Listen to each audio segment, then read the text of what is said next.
equipamentos e fatores competitivos gerais. No call de resultados do segundo trimestre da CSN. Antes de iniciar, gostaria de comentar que, pelas dificuldades logísticas causadas pela pandemia, participaremos como palestrantes hoje no call, eu e o diretor executivo comercial, Luiz Martinez.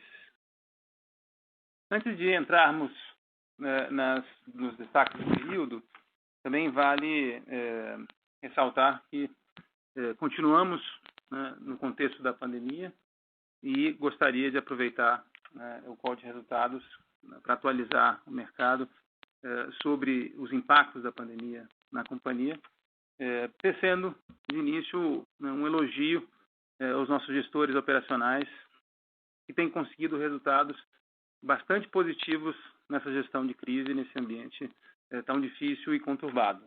Nós temos a felicidade de ter um número muito limitado de casos dentro de nossas áreas operacionais, seja em Volta Redonda, na mina, seja no porto, seja nos escritórios administrativos, e isso em função de protocolos e procedimentos estritos e rigorosos, seguido por não só a liderança, mas por toda a nossa força de trabalho, o que tem resultado em que as operações não foram afetadas, não tivemos interrupções, pudemos lidar com, claro, um absenteísmo mais elevado e com mudanças em turnos, em procedimentos, mas sem afetar resultados, graças a todo esse alinhamento e colaboração. Pudemos também, ao longo do período, atender todas as solicitações das autoridades, seja de saúde, seja de Ministério Público do Trabalho, evitando restrições ao funcionamento das operações e, portanto, acreditamos que o pior já esteja passado, e acreditamos que daqui em diante temos um risco muito reduzido de que isso continue a causar problemas para os negócios. Passando então aos destaques do período, e vou usar a apresentação como de costume na página 2. O primeiro destaque nas operações foi de um bom resultado operacional medido pelo EBITDA.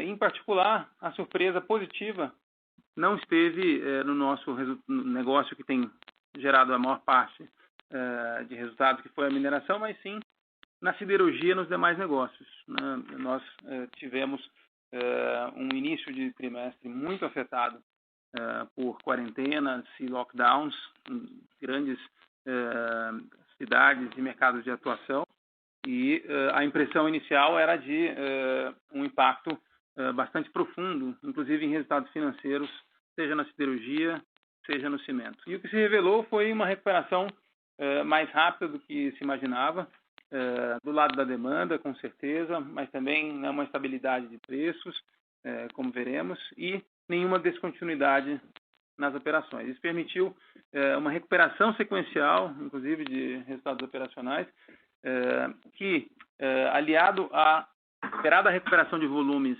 na mineração, também nesse contexto de bons preços e câmbio desvalorizado, fez com que chegássemos a um EBITDA de 1,9 bilhões, o que, dentro de um contexto de pandemia, nos surpreendeu até mesmo aqueles mais otimistas. Com relação ao segundo pilar dos nossos destaques, que é o Liability Management, esse foi um trimestre de entregas. Já vínhamos fazendo uma série de gestões para retirar a pressão sobre a liquidez, alongando o nosso passivo. E neste segundo trimestre conseguimos anunciar o alongamento com bancos públicos, mais de 1,7 bilhão com o Banco do Brasil e Caixa, além de avançar bastante na extensão com bancos privados. Isso deve ser anunciado em breve, como também comentaremos ao longo da apresentação. Isso em conjunto com acesso a novos financiamentos, seja no Brasil, seja no exterior, usando nossas companhias na Europa, nos Estados Unidos, nos permitiu um acréscimo de liquidez importante, o que é essencial no momento de crise, foi aumentar essa liquidez. Então, foi também um destaque a ser celebrado. O último ponto, a questão da alavancagem, foi um trimestre novamente impactado pela desvalorização cambial, mas, mais uma vez, as nossas políticas de hedge accounting protegeu o resultado, evitando, né, as volatilidades do câmbio. E a nossa política de hedge natural, né, ao ter receitas de exportação, também vão compensar, né, esse pequeno acréscimo na alavancagem ao longo do tempo. Além disso, fizemos mais recentemente mais um pré-pagamento de minério, trazendo mais de 600 milhões de reais para reduzir o endividamento, o que também ajudou a manter essa alavancagem constante. E com a visibilidade que temos de melhora de resultados, já inclusive temos possibilidade de colocar um guidance muito firme de redução de alavancagem para baixo de 4 vezes no fim do ano. Então, isso foi também algo que anunciamos ontem à noite, que vamos comentar ao longo da apresentação. Esses foram os destaques, e aí seguimos na página 4, com a evolução do EBITDA no trimestre, negócio a negócio. Foi uma evolução de 45%, né, no crescimento do EBITDA consolidado, esse acréscimo de mais de 500 milhões de reais. E como havia comentado, a grande surpresa não foi esse grande crescimento na mineração, afinal a base de comparação era muito fraca, um trimestre muito afetado por chuvas, né, e atraso na produção, mas a melhor surpresa foi ver a siderurgia entregando resultados melhores, mesmo nesse contexto, né, tão inesperado. Um EBITDA crescendo 27 milhões, 9%, e também teve como aliado crescimento em outros negócios. O negócio do cimento cresceu surpreendente 95% em termos do seu EBITDA, e numa combinação muito favorável de crescimentos de volumes, de preços e de um bom desempenho operacional em termos de custo. E, finalmente, o nosso esforço de contenção de despesas também já dá resultado, mostrando uma contribuição de 57 milhões nesse bridge de trimestre a trimestre. Foi assim que chegamos a 1 bi 925. Na página 5, comentamos os componentes da geração de caixa. Vamos começar pelo investimento. O CAPEX, a gente manteve nos patamares do primeiro trimestre, mas com uma tendência de redução bastante importante esperada para o segundo semestre, dada a mudança de cenário. Como já havíamos comentado, fizemos uma revisão nos investimentos esperados para 2020 para um mínimo dedicado à segurança, manutenção e sustentação, com um guidance de 1,1 bilhão, que é metade do que foi o ano passado. Isso, claro, dentro desse contexto temporário de preservação da liquidez. Então, isso é o que devemos esperar para o segundo semestre. O segundo elemento da geração de caixa foi o capital de giro. Tivemos também boas notícias nessa frente, uma vez que conseguimos compensar o incremento de estoques de produto acabado, natural, no momento de restrição de vendas, com uma série de iniciativas que passaram por alongamento de prazos de fornecedores, que passaram por prazos mais curtos de recebimento nas nossas exportações, e isso levou a uma geração de caixa no período de mais de 400 milhões.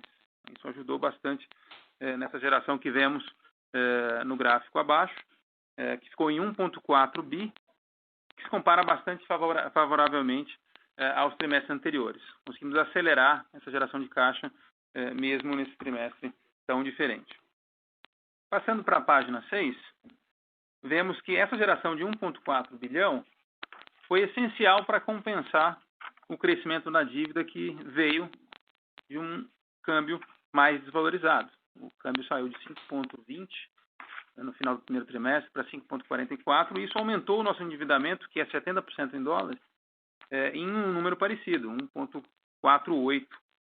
Ou seja, não fosse essa geração de caixa tão forte, teríamos tido um acréscimo no endividamento, que basicamente ficou constante em 33 bilhões de reais.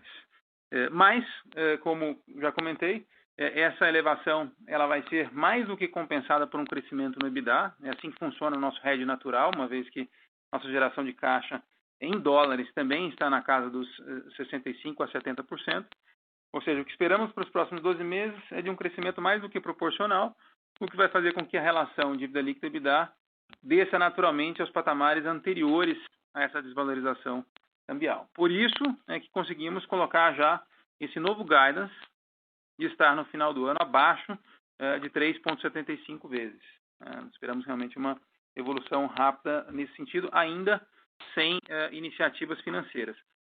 No médio prazo, mantemos o nosso guidance de 3 vezes, abaixo de 3 vezes, no fim de 2021, e principalmente um guidance de dívida líquida absoluta menor do que 23 bilhões de reais.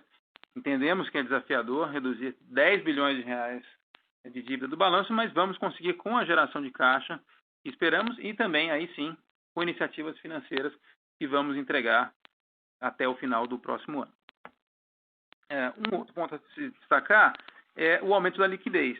Como vemos na página 7, então, o caixa chegou a 4,7 bilhões no conceito de IFRS, 5,2 bilhões no conceito de disponibilidades ajustadas, o que atende às nossas expectativas de ter sempre como liquidez um valor acima das nossas obrigações de curto prazo. E aí a gente consegue observar que a gente conseguiu, através desses alongamentos, como eu disse, através de acesso a novos financiamentos, através dessas iniciativas operacionais, manter essa liquidez acima da dívida de curto prazo, que já vem se reduzindo justamente por conta desses alongamentos. Conseguimos, então, finalizar com Caixa e Banco do Brasil e temos aqui achurado mais 1,1 bi, que é o que esperamos anunciar também nos próximos 2 meses de alongamentos com bancos privados. Com isso, nós praticamente encerramos os esforços com relação a 2020 e passamos, já no segundo semestre, a focar nas torres de 2021 e 2022,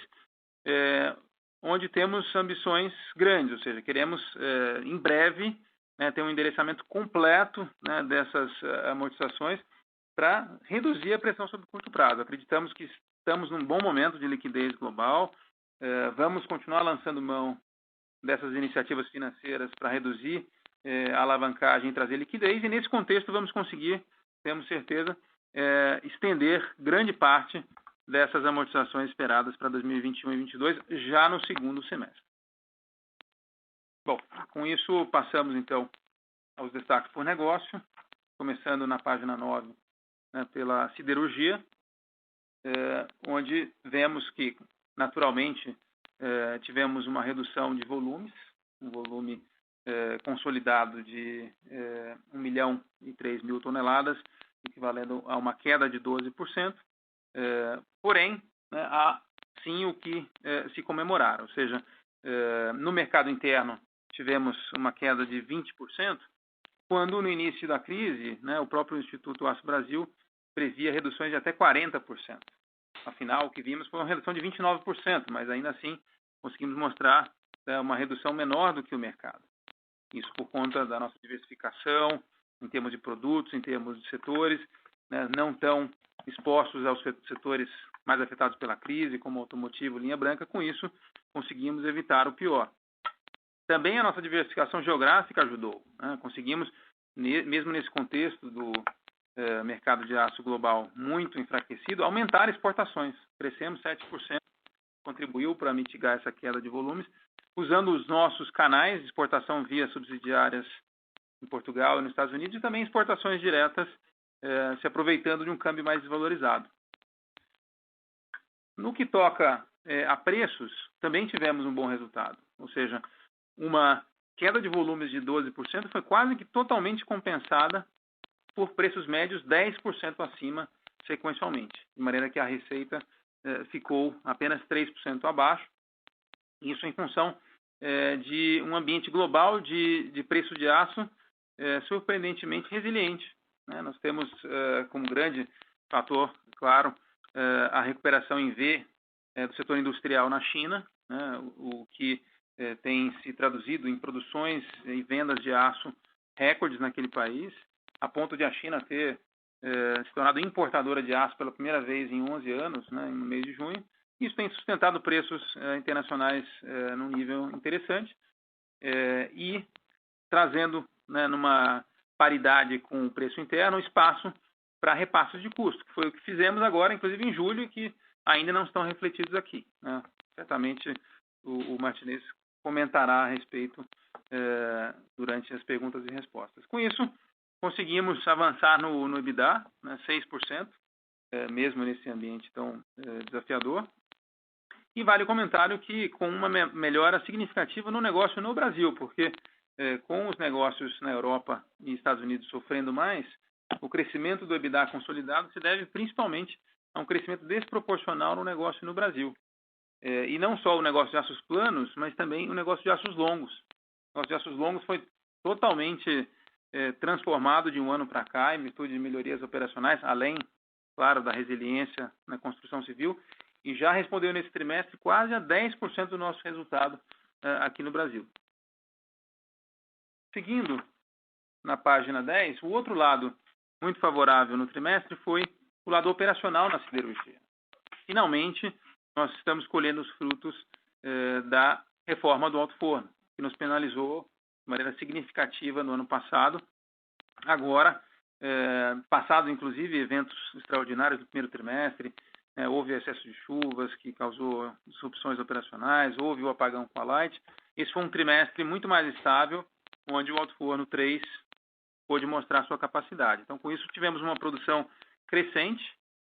Para que tenha uma ideia, no ano passado, no pior momento da crise, o alto forno produzia cerca de 6 mil toneladas dia. Agora estamos em ritmo quase 50% superior, chegando a 9 mil toneladas dia. E isso fez com que, nos volumes, mesmo com o alto forno 2 sendo paralisado no final de maio, nós tivéssemos uma produção de placas praticamente constante com relação ao primeiro trimestre.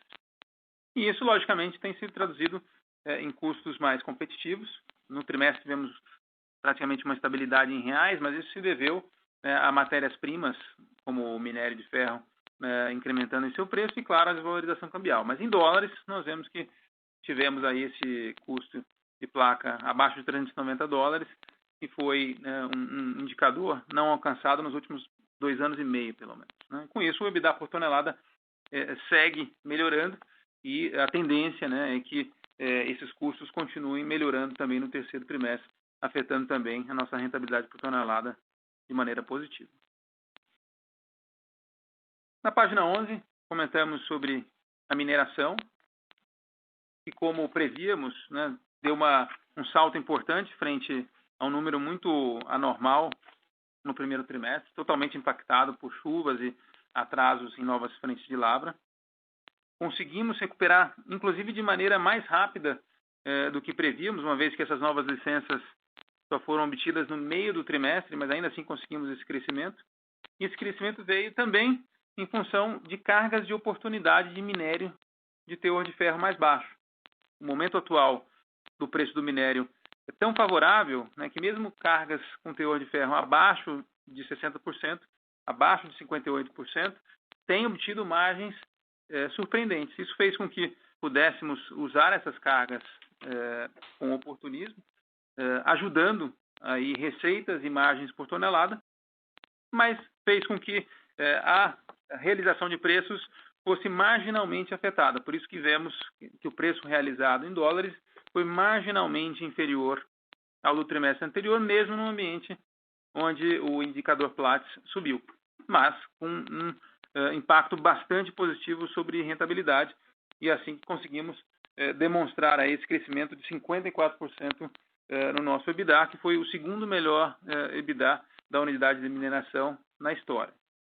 O que vemos com relação à produção é uma clara tendência de recuperação. Nós temos nosso guidance de 33 a 36 milhões de toneladas de produção, mais compras de terceiros para o ano de 2020. Portanto, o que se espera do segundo semestre é uma retomada dos níveis de volumes vistos no ano passado, ou seja, mais próximos de 10 milhões de toneladas. Isso certamente fará com que consigamos melhorar, inclusive, nossa eficiência operacional, custo de produção, ajudando ainda mais as margens. Finalmente, na página seguinte, temos um comentário sobre o nosso negócio de cimentos, que passou nesse trimestre, esperamos que também nos próximos trimestres, por uma fase bastante positiva de recuperação.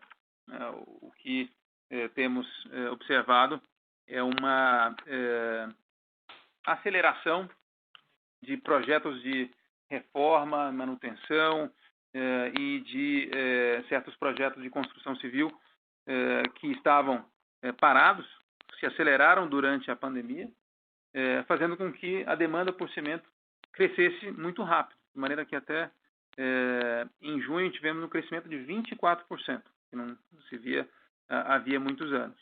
Isso claramente se traduziu nos nossos números também, né? Não só em termos de volume, onde conseguimos crescer um dígito alto, mas também em preços, onde já houve uma evolução no mercado de 2 dígitos. Com isso, conseguimos crescer aí a nossa receita líquida quase 20% no trimestre, com impacto bastante positivo em rentabilidade medida pelo EBITDA. Chegou a 27 milhões, com margem de 16%, e isso ainda não reflete o que veio agora no terceiro trimestre, ou seja, essas tendências continuam. Nós acreditamos que os projetos de residenciais, né, e de novos lançamentos vão continuar acontecendo. Nós temos o mercado capitalizado, então acreditamos que essa é uma tendência que vai perdurar pelo resto do ano, trazendo a nossa unidade de cimentos para um outro nível de relevância dentro da CSN. Por isso, trouxemos também aqui esses indicadores. Creio que com isso encerramos a apresentação e podemos abrir para perguntas e respostas. Obrigada. Iniciaremos agora a sessão de perguntas e respostas para investidores e analistas. Caso haja alguma pergunta, por favor, digitem *1. Se a sua pergunta for respondida, você pode sair da fila digitando *2. Solicitamos a gentileza de tirarem o fone do gancho ao efetuarem a pergunta. Dessa forma, uma ótima qualidade de som será oferecida.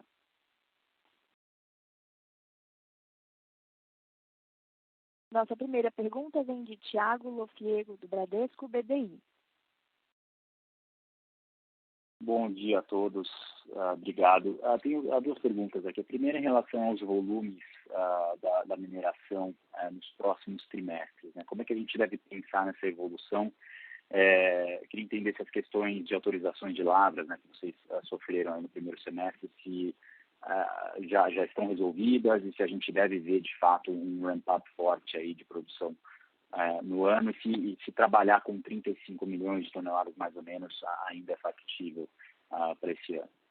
A segunda pergunta, em relação a eventos de liquidez, né, e aí daí também pensar um pouco em alocação de capital, dado que vocês estão conseguindo negociar dívidas com os bancos e estão gerando caixa, como é que fica a cabeça de vocês em relação a mais eventos de liquidez, né? A gente deve esperar mais pré-pagamentos, a gente deve esperar uma venda do stake da mineração, ou vocês agora estão talvez um pouco mais tranquilos, por mais que o ratio, né, de net debt to EBITDA tenha subido e tenha um fator contábil importante aí, por mais que tenha subido, queria entender se vocês estão com a cabeça um pouco mais tranquila em relação ao balanço de vocês. E aí, dessa pergunta, pensando em alocação de capital, que projetos que estão na fila, né, passando esse período de pandemia, o que a gente deve esperar aí de expansões, né? Expansão na mineração, ou eventualmente, né, uma nova linha, né, downstream no aço, como é que está a cabeça de vocês em relação a isso? Obrigado.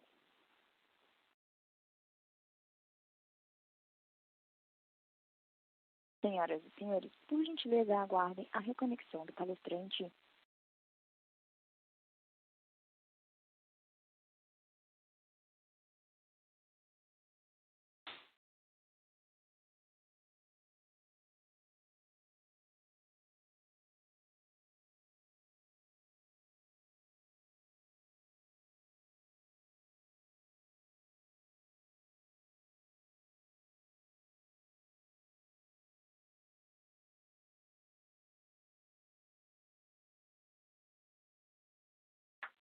O palestrante Marcelo Ribeiro está reconectado.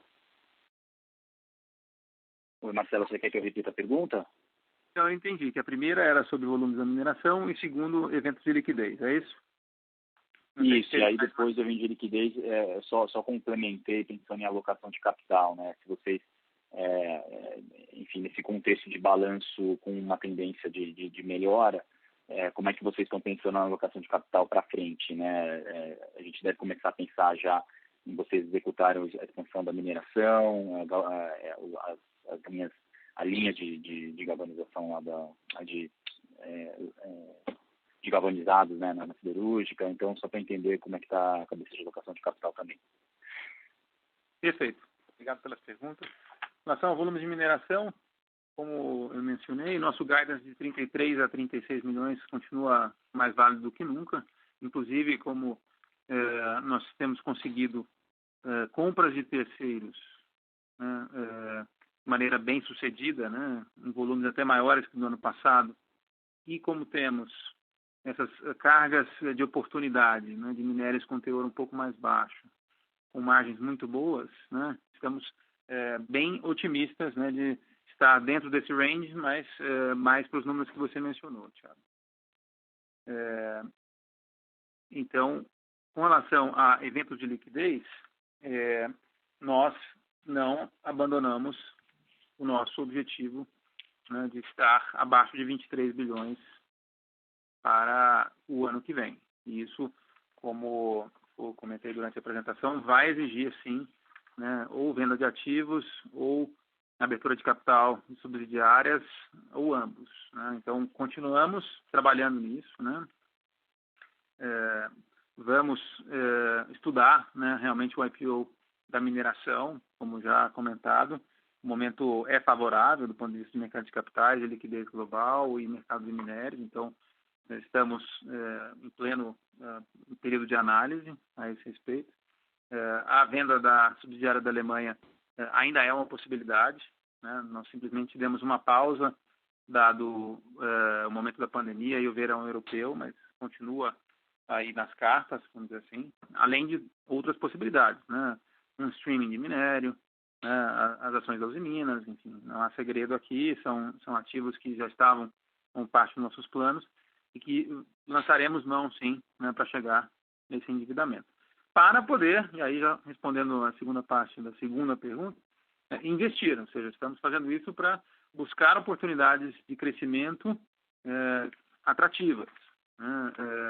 Então, a principal delas é a expansão da mineração, né, como já comentado anteriormente. O projeto da planta de 10 mais 5 milhões está a todo vapor. Conseguimos no mês de maio a licença prévia, a licença de instalação, então foi um feito interessante, né? Estamos acelerando com a engenharia detalhada, né, e vamos iniciar, né, as obras no ano que vem. Né? Esse é um projeto de 500 milhões de dólares e que vai ser, né, um dos grandes destinos aí desse capital. Né? No lado da siderurgia, são projetos muito mais de produtividade, né, de aumento de capacidade da coqueria, né, grandes reformas, e não em expansão de capacidade, pelo menos não nesse momento. O projeto da linha de galvanizados é um excelente projeto, mas claramente precisa ser colocado em análise, né, dado o que está acontecendo na indústria automotiva globalmente, mas também não desistimos, né, continua em estudo. E claro, né, dividendos seguirão a política do dividendo mínimo obrigatório. Nada disso mudou. Vamos continuar com os 25% do lucro líquido. Marcelo, só se eu puder aqui voltar um pouco, quais eventos de liquidez que você atribui uma maior probabilidade de acontecer agora esse ano ainda, né? Você mencionou que o mercado de capitais está, enfim, muito receptivo, você está olhando para o IPO da mineração, né, num momento favorável, enfim, o que dá para elencar aí como a probabilidade maior de acontecer, né, nesse mais curto prazo, aqui no segundo semestre desse ano? Ou talvez onde vocês estão colocando um foco maior, né? Não, então, o que eu posso responder é aqueles em que a gente está realmente trabalhando ativamente, né? A probabilidade precisa ter bola de cristal, né? Até porque a volatilidade continua muito alta. Mas, como eu disse, nós estamos trabalhando ativamente na possibilidade de um IPO, né, da mineração, e estamos trabalhando também, né, na negociação para a venda da SWT. Esses são os projetos, vamos dizer assim, que estão ativos nesse momento, né? E a probabilidade a ser atribuída a cada um deles, enfim, é um pouco binário, por isso eu fico, né, te devendo, né, um número específico, mas pelo avançado de cada um desses projetos são probabilidades relevantes, né? Não é no campo do remoto, né? É no campo do possível provável, né? É isso que eu colocaria. Perfeito. Tá ótimo. Obrigado, Marcelo. A nossa próxima pergunta vem de Daniel Sasson, do Itaú BBA. Olá, bom dia a todos. Obrigado pelas perguntas e pela apresentação, Marcelo. A pergunta vem em relação à geração de caixa de vocês. Eu acabei tendo alguma dificuldade para reconciliar aí o 1,4 bi de geração de caixa com a variação da dívida líquida de vocês e o impacto que vocês colocam de variação cambial no fluxo de caixa. Eu chego a algo mais perto de 600, 700 milhões de reais. Eu lembro que no trimestre passado vocês tiveram alguns impactos de custos de ociosidade, enfim, de coisas que não eram tão óbvias de serem vistas. Se vocês puderem ajudar a gente a reconciliar de novo esse valor, o que mais impactou esse fluxo de caixa nesse trimestre, eu agradeço. E minha segunda pergunta para o Martinez, ainda não fala hoje, deve estar com saudade da gente. Martinez, se você puder explicar um pouquinho essa performance, diria, surpreendente aí do preço do aço no mercado doméstico, né? O que foi de fato aumento de preço para distribuição? Acho que vocês tinham feito uma tentativa em junho, e o que foi melhora de mix para produto de melhor qualidade, revestido, enfim, se você puder contar para a gente um pouquinho das suas perspectivas também de preço daqui para frente, eu te agradeço. Obrigado, pessoal. Rapidamente, que acho que a melhor resposta é do Martinez. Com relação à evolução da dívida líquida, Daniel, dessa vez a gente inclusive colocou, né, uma ponte que explica etapa a etapa dessa variação, né, dos 32,8 do primeiro TRI para 33,1 no segundo. Né? Então, esse 1,4 bi, né, ele acaba sendo compensado por 1,48 de variação cambial, por isso que existe esse pequeno acréscimo. As únicas coisas não incluídas, né, nesses dois conceitos é o adiantamento da Glencore, né, que a gente exclui. Ele teria, sim, aumentado a dívida um pouco mais, em 268 milhões, como está descrito aí. Por que a gente exclui isso? Porque a gente sabe que a gente fica renovando ele, assim como ficou demonstrado. A gente acabou de anunciar um outro, né, por 600 milhões, então a gente excluiu ele. E tem uma linha de outros aí, que essa é a única coisa que você deveria estar realmente com mais dificuldade de conciliar. São 100 milhões, né? E 100 milhões, uma parte, 60 milhões, por exemplo, são os nossos aportes à obra da Transnordestina, né, que é uma coisa absolutamente não recorrente, já prevista, a gente já tinha falado sobre isso, né, é o final de um compromisso que a gente tinha feito, né, para o reinício da obra, que é o que está aí. O resto a gente conseguiu conciliar bem, inclusive através de notas explicativas dentro do release. Eu recomendaria olhar aí com cuidado os footnotes que a gente colocou dentro da ponte aí do fluxo de caixa. Se ficarem dúvidas, claro, estamos aqui à disposição, eu e meu time, para tirar na vírgula aí a dúvida que você tiver. Aí passo a palavra para o Martinez. Oi, Daniel, bom dia. Mais uma vez, obrigado pela pergunta, né? E acho que eu tenho que ser honesto intelectualmente para responder essa pergunta e respeitar aí o relatório que alguns dos analistas fizeram e responder essa pergunta com o detalhe necessário, né? E falando um pouquinho da performance da CSN. Primeiro, né? O Marcelo já falou algumas coisas, mas eu vou detalhar alguns pontos que eu acho relevante para a gente entender, solidificar e perpetuar, porque daqui para frente é o que nós vamos fazer, né? Primeiro que, se você reparar, a nossa receita líquida, com todo esse transtorno no mercado, no mundo, ela caiu apenas 2,8, né? Então, a gente manteve aí o patamar de 3,5 bilhões de reais no trimestre. O outro ponto, que também é muito importante, a gente percebe qual a grande importância de ter um preço, né? O preço, na verdade, é o maior ativo que tem numa companhia, né?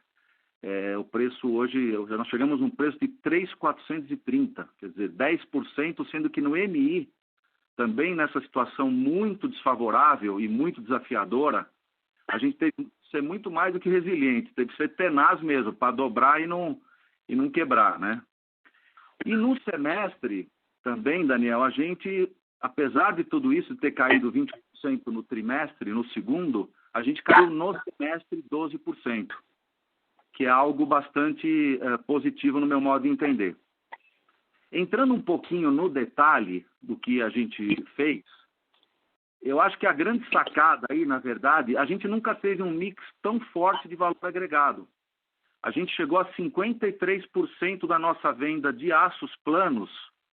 Se você fizer a conta direitinho aí, você vai somar 750 mil toneladas de aços planos, 400 mil de material revestido. Sendo que das 400 mil, 100 mil toneladas, 110 mil toneladas foi desencado, vendido nos Estados Unidos como player local. Quer dizer, e que ajudou muito a gente com a questão do dólar e com os preços nos Estados Unidos. O outro ponto muito importante foi a questão da folha metálica, que eu sempre coloco também, que ajudou a dar uma turbinada muito forte no nosso resultado. Ela tem preços hoje da ordem de R$ 5.500 por tonelada. E eu cheguei a um volume de 100 mil. Então, você imagina, vendemos 750, 400 revestido, 100 desencado para os Estados Unidos e 100 de folha. Então, aí é questão matemática. Nós pulamos, o preço deu um pulo muito forte. E, além disso, a gente também implementou aqueles aumentos que a gente já havia falado também no começo do trimestre. E no último call eu comentei também que a gente ia ainda pegar 6 a 7% nesse trimestre que aconteceu, né? E um outro dado interessante, até a exportação de placas nós fizemos. Não sei se tiveram o cuidado de olhar, e a gente exportou 35 mil toneladas de placas e 32 mil de folhas. Então, se você somar tudo isso e combinar esses fatores, isso levou praticamente a deixar o nosso resultado de receita praticamente igual aos últimos trimestres, né? Então, isso é basicamente a performance da CSN em relação ao mercado. Em relação, e falando um pouco mais de preço, o que está acontecendo? Eu tenho que colocar o do mercado que está acontecendo agora. As vendas internas do segundo trimestre, elas caíram 29% e no ano caíram 15%. A nossa projeção de mercado, em números gerais, é que aços planos feche da ordem de 10% a 12% no ano. Aços longos fique praticamente zero. E aí, se você quebrar um pouquinho mais, e aí dando um pouco mais de cor nos negócios, a indústria provavelmente uma queda de 4% a 6%, o automotivo ainda é um pouco de incógnita, eu acho que ainda tem possibilidade de ficar melhor do que os 40% já anunciados. A distribuição bastante otimista, falando de 5% a 10% só de queda, e a construção civil praticamente estável. Falando em construção civil, a CSN tem uma relação praticamente umbilical com esse mercado, né? Então, a gente também, além de tudo que eu falo normalmente de ter foco no mercado interno, trabalhar no valor agregado, pulverização, não ter todos os ovos na mesma cesta, trabalhar com geografia, a gente ainda tem na construção civil a possibilidade de trabalhar com planos, lombos e cimentos. E todos os setores performaram durante esse ano de maneira muito, muito satisfatória. E a perspectiva é fechar o ano praticamente com zero na construção civil, até, ouso a falar, com algum crescimento em alguns setores. E aí, dentro desses setores, os mais relevantes, por exemplo, você pega o setor de embalagens, que a gente também está inserido, você pega setor de alimento e setor de químicos, praticamente hoje está trabalhando pré-Covid, trabalhando full.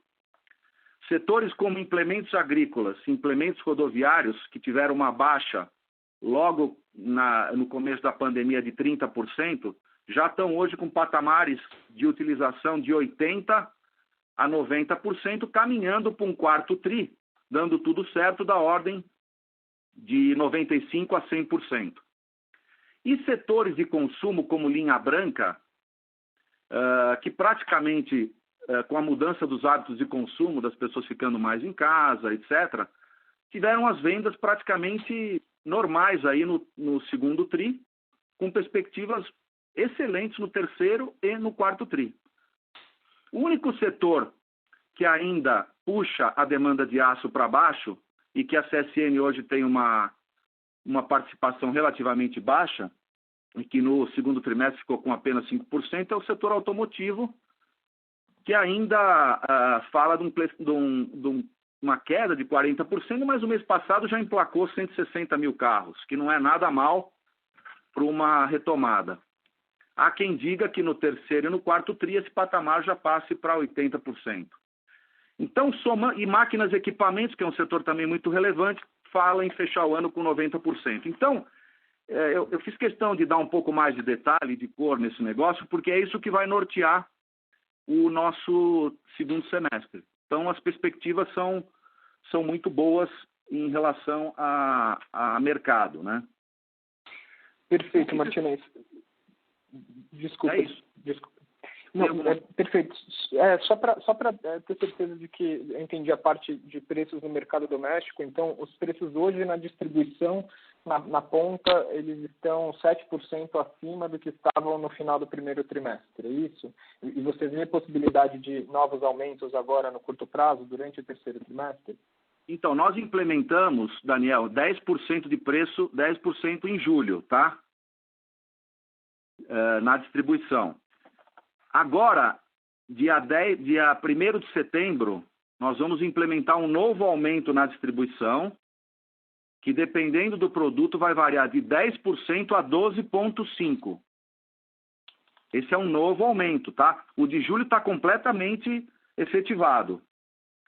Então, para você entender um pouco melhor hoje a questão de prêmios, se você imaginar hoje uma BQ, e tem duas contas que eu faço aqui. Uma é a que está na tabela e a outra é o que está acontecendo na China. O Marcelo colocou hoje que a China chegou a ser importador líquido. Na verdade, a China tem comprado até placa do Brasil. Então, chegou até a $500 o BQ na China. Então, vamos imaginar que o BQ varie de $470 na China a $500 com câmbio fixo de 5,15. E um preço aqui no mercado interno de 2.800, 2.850, ainda sem o aumento de 10%, esse prêmio é de 8% a 13%. Tá? Então, esse aumento de setembro ele é mais do que racional para que seja aplicado, imaginando que tem uma equação favorável de oferta e demanda, porque, de alguma maneira, hoje as usinas estão trabalhando com patamar, na minha opinião, da ordem de 750 a 800 mil toneladas, não há nenhum excesso ainda de oferta e demanda, não há razão para ter importação mais forte do que o normal, e o dólar nesse patamar também inibe qualquer tipo de importação mais forte. Então, o cenário para a correção dos preços agora é totalmente favorável para setembro. Não sei se ficou claro, para não confundir os aumentos aí, né? O que está acontecendo no julho já foi implementado e não está no resultado ainda, tá, Daniel? Perfeito, Martinez. Obrigado.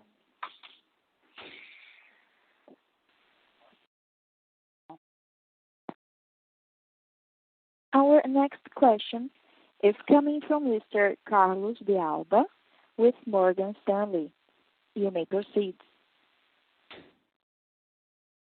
Yes, hello, good morning still. Thank you very much.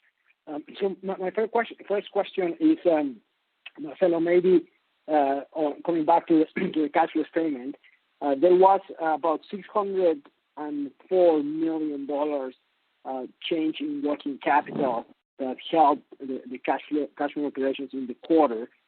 In the Portuguese version, it is attributed to tributos and fees.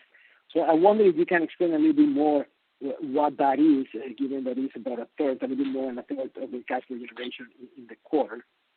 And then coming back to the balance sheet discussion, so the expectation the company has is to be able to reduce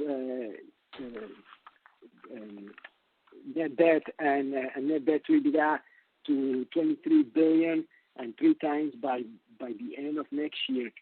What iron ore price are you forecasting implicitly in these numbers, as well as are there any subsequent increases in steel domestic prices that are embedded in that calculation? Thank you very much.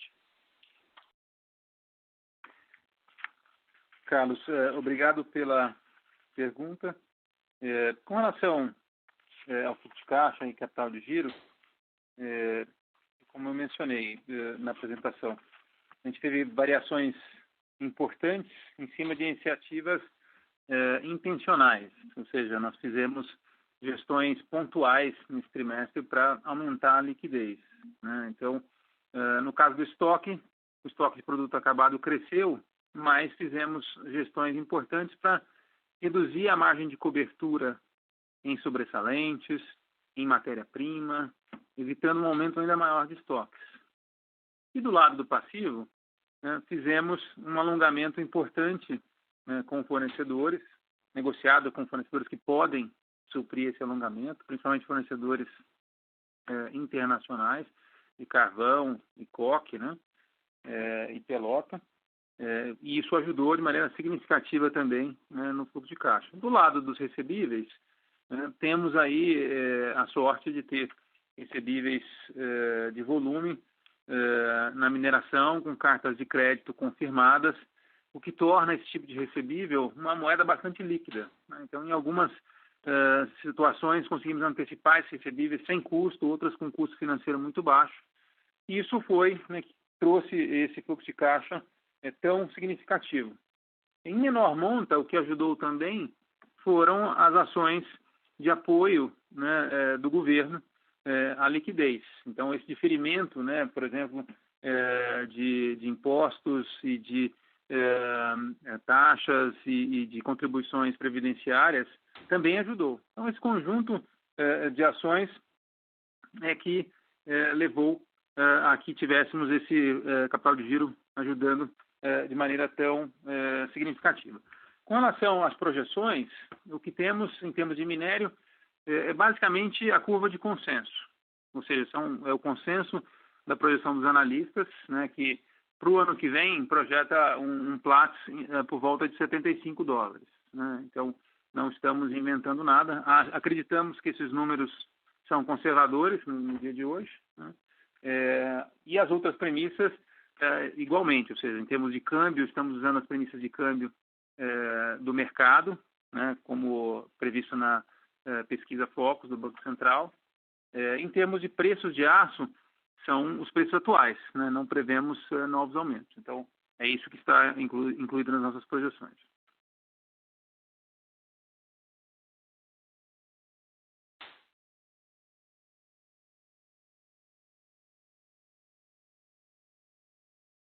Lembrando que para fazer perguntas, basta digitar *1.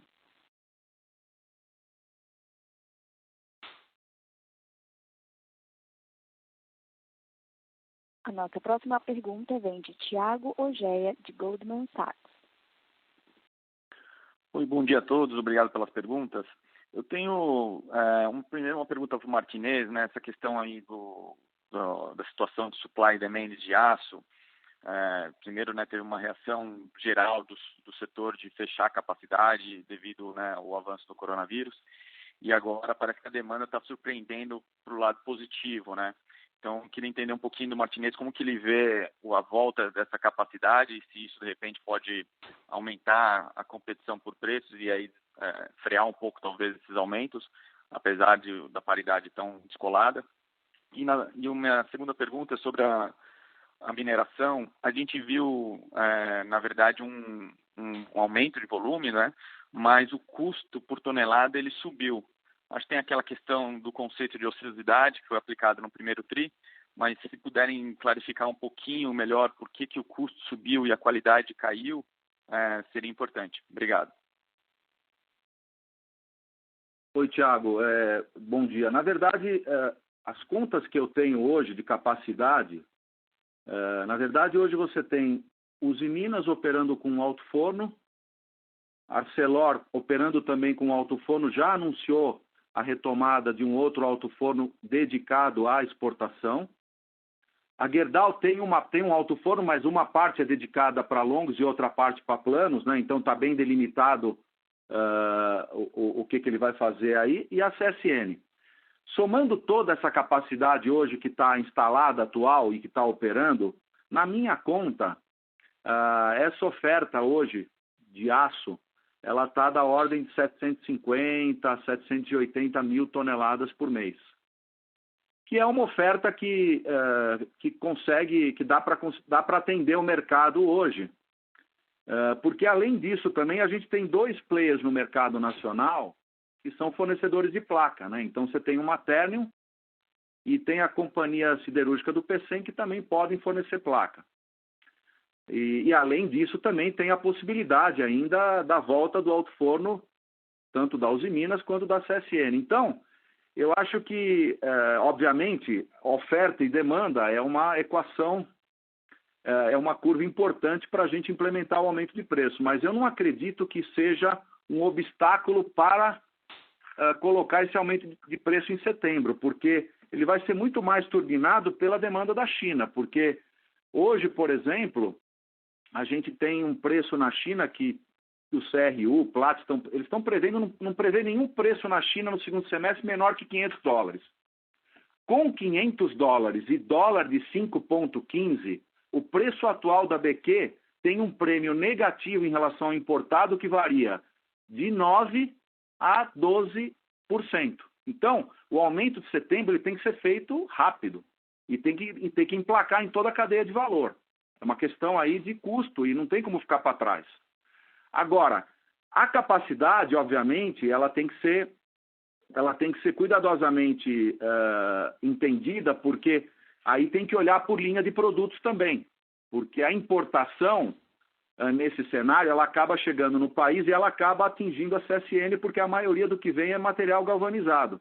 Então, a CSN vai continuar sempre olhando oferta-demanda, custo, a competitividade na cadeia de valor, e eu vou fazer tudo que eu tenho que fazer aqui no meu mix para maximizar o valor para a CSN em busca do número que o Marcelo sempre coloca aqui, que é uma ideia que a gente tem de buscar, de retomar a rentabilidade da siderurgia da ordem de $100 por tonelada.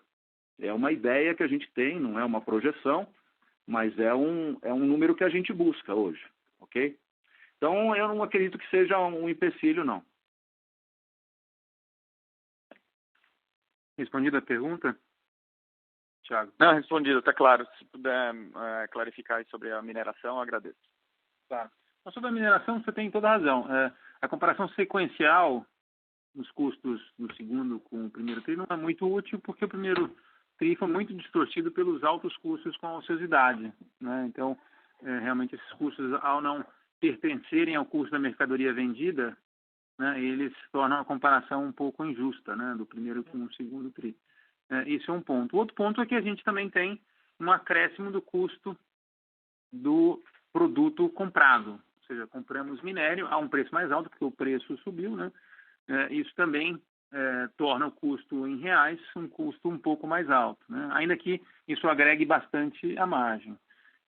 Mas acho que o mais relevante nessa discussão é que o nosso custo caixa no conceito C1, que ficou da produção, eu digo, ficou em $17, e claramente é um custo de transição, ou seja, não é o custo onde queremos chegar, porque no segundo semestre, com volumes voltando, né, ao que tivemos no ano passado, mais próximo de 10 milhões de toneladas, vai ser bastante diluído em termos de diluição de custo fixo, né? Então, a gente vai ver realmente esses custos evoluindo de uma maneira muito positiva ainda, em comparação com o que foi no segundo TRI.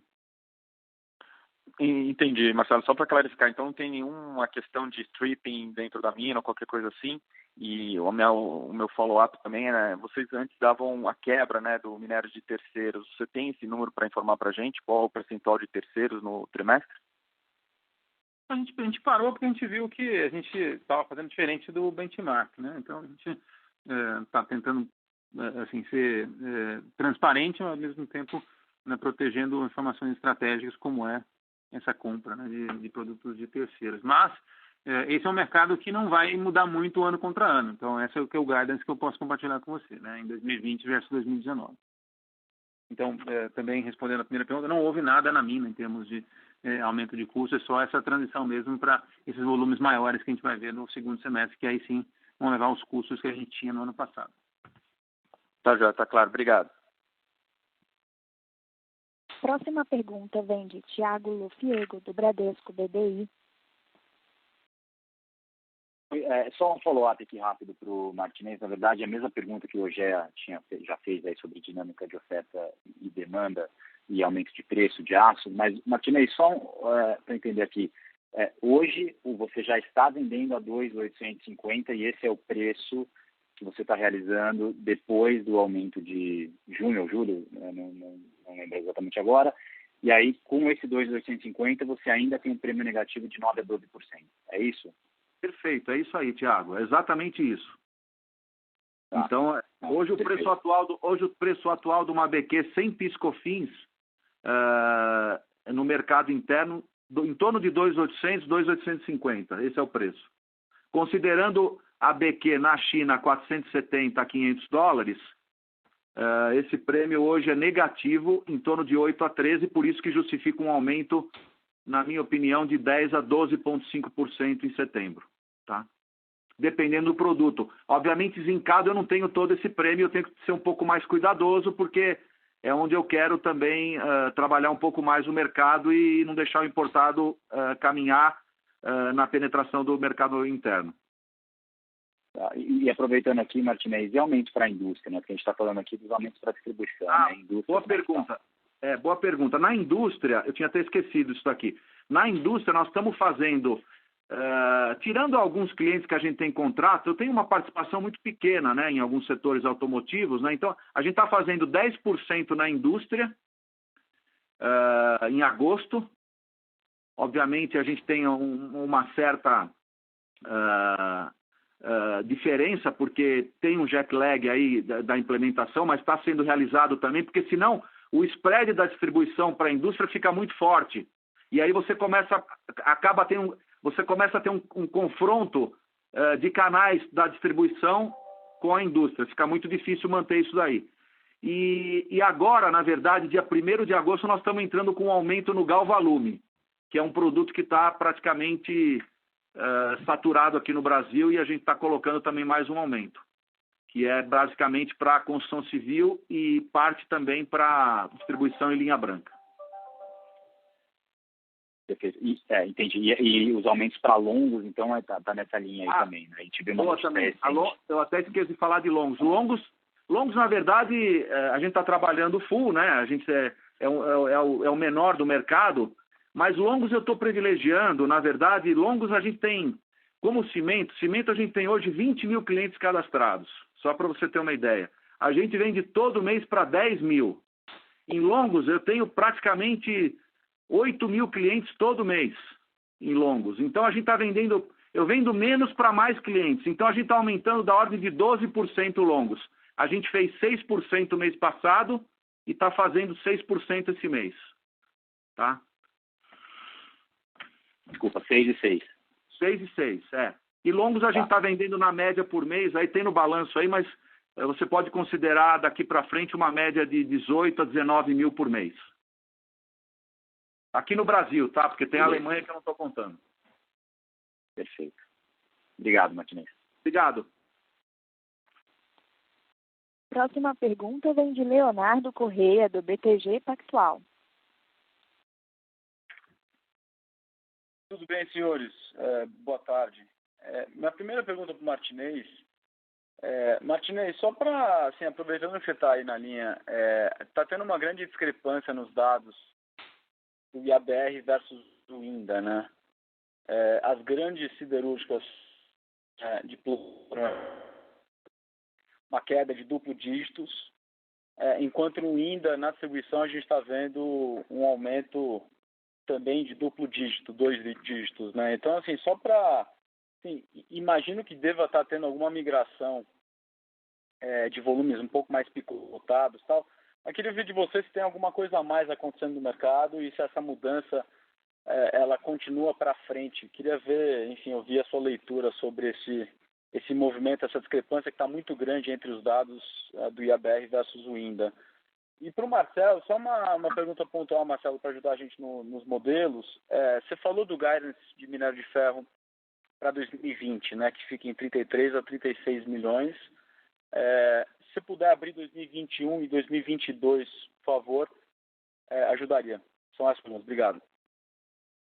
Ô, Léo, bom dia. Essa é uma pergunta muito inteligente, porque é difícil de entender o que está acontecendo para quem não está acompanhando o mercado para e passo. Na verdade, o INDA está tendo um aumento de consumo aparente, porque o que aconteceu?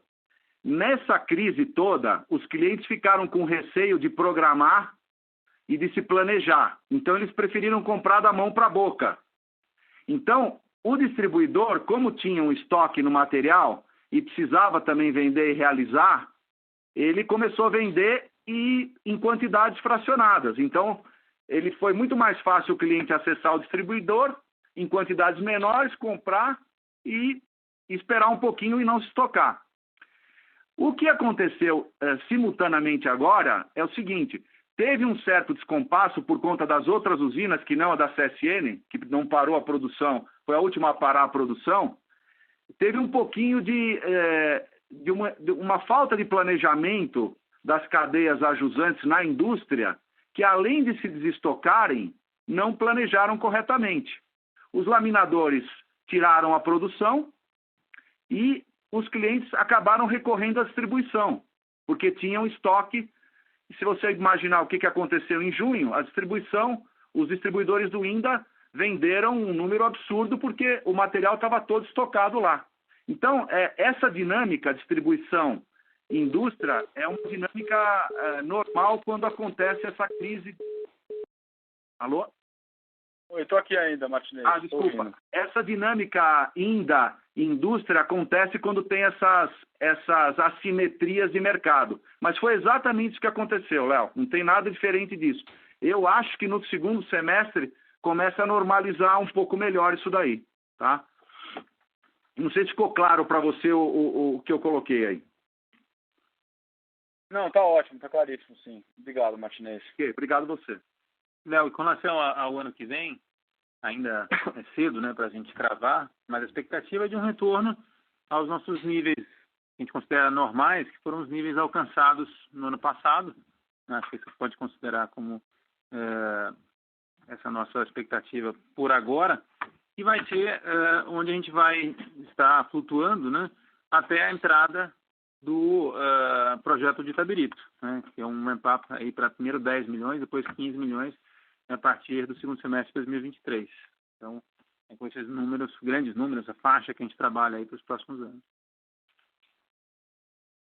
Não, tá ótimo. Marcelo, só para entender direito, no projeto de Itabiritos, tem alguma coisa de reposição ou vai ser incremental?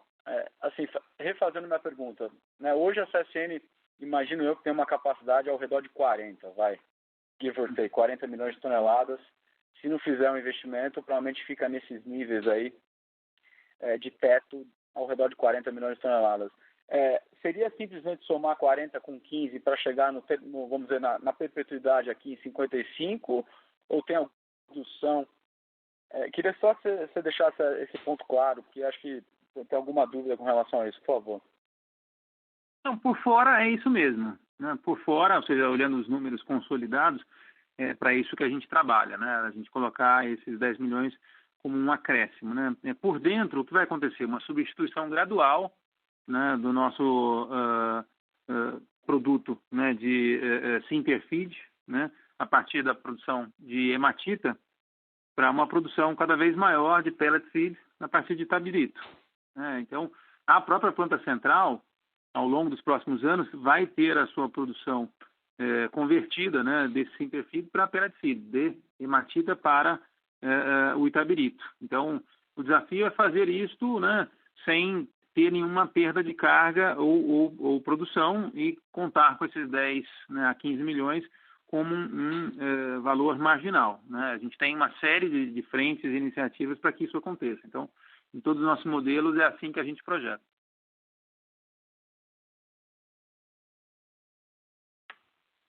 Tá claro. Você cortou no final, mas eu entendi. Obrigado, Marcelo e Martinez.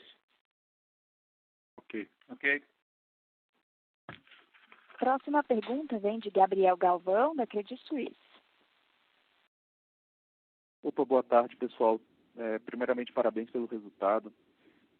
A minha primeira pergunta seria em relação à retomada do Alto Forno 2 de vocês. Eu queria saber se já tem plano para essa retomada e até se vocês conseguem explicar um pouquinho para a gente o que motivaria essa decisão do lado de vocês. Se vocês puderem dar uma cor também sobre os custos envolvidos na retomada desse alto forno, seria bastante útil também. E aí a segunda pergunta que eu tenho é em relação a possíveis expansões, né, que vocês poderiam vir a anunciar aí quando vocês alcançarem essa alavancagem alvo de 3 vezes dívida líquida EBITDA no final de 2021. Quero saber se vocês estão planejando já anunciar alguma expansão aí, talvez na linha de uma nova linha de galvanizado, né, ou talvez até considerando investir em uma pelletizadora, né, dado a possível maior disponibilidade de pellet feed que vocês mencionaram agora há pouco. Essas são as minhas perguntas. Obrigado, pessoal. Gabriel, com relação ao Alto Forno 2, nós estamos trabalhando para ficar prontos até o final do ano, né, e monitorando o mercado. Então, os preparativos, que incluem a limpeza e a compra de refratários, já começaram, né, e estaremos prontos antes do fim de novembro, né. Agora, a questão dependerá, claro, né, como já discutido aqui, da oferta e da demanda, né. E o custo é um custo entre 10 a 15 milhões de dólares, também não é um custo tão alto como já comentado aqui anteriormente, né. E com relação, né, a novos investimentos, né, a gente tem aí um leque amplo de oportunidades que, como eu disse, já passa por expansão da mineração, né. Então a mineração tem o projeto, né, de 10, né, mais 5 milhões, que é um projeto de 500 a 550 milhões de dólares, né, e vai consumir uma parte da nossa banda, vamos dizer assim, em termos de geração de caixa, mas também projetos em outras áreas, né. Então, dependendo realmente da estrutura de capital, nós podemos diversificar, né. Acho que a questão de energia sempre foi, né, um setor importante para a CSN, do ponto de vista de voltar a ser autossuficiente, né. Um acréscimo na nossa capacidade de geração é algo que nós consideramos, então, no futuro é uma possibilidade. O setor de infraestrutura logística, idem, né. Uma consolidação do setor de cimentos, então, são sempre oportunidades que a CSN considera e consideramos dentro do nosso core business. Certo, ok, bastante claro. Obrigado. Obrigada. Não havendo mais perguntas, gostaria de passar a palavra para o senhor Marcelo Cunha Ribeiro, diretor executivo de Relações com Investidores, para as considerações finais. Gostaria apenas de agradecer a todos pela presença no call e mais uma hora de conversa.